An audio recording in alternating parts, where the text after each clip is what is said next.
what's going to happen here is all the folks will creep the swell to the turntable. You're not being lost by that. That's just our locomotive's way of easing into the turntable.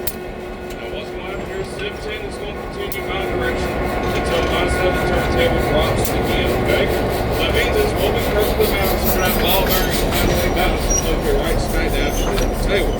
Then we can start spinning around complete 180 degrees, line up for track number 2, run the locomotive down through the yard and come up to their end of our train for a return trip back to Grand Junction. And just like that, there's the drop.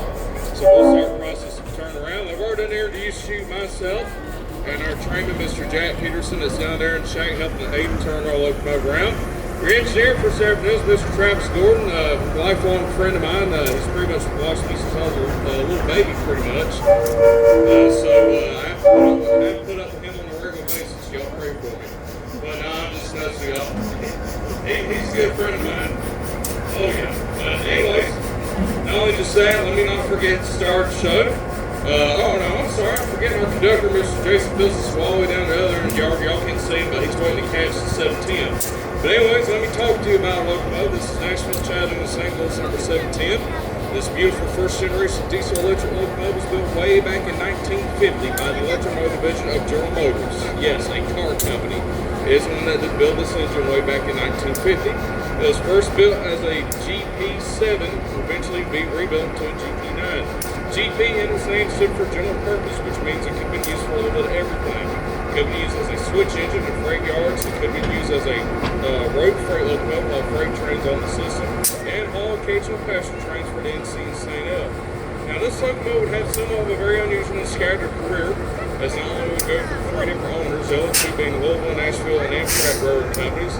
But a few odd years into its career, particularly in the year of 1978, this locomotive was involved in a very nasty accident outside of Birmingham, Alabama, where its frame got smashed up and bent, and the locomotive was sold to a scrap dealer.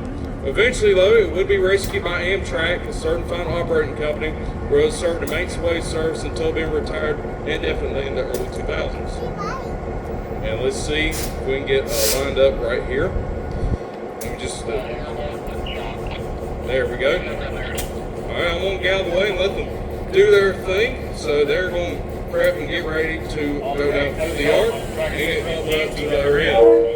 Ladies and gentlemen, at this time, you're more welcome to head back to Turner or walk to the East Chattanooga Depot to get you a snack and beverage. But for those that are curious about part 2 of this yard tour, we're over there at the railroad back shop. Just follow me this way, please, right this way. We'll wait for it to cross the tracks, and then I'll walk into the railroad and then back shop. Once again, please stay on the local path and please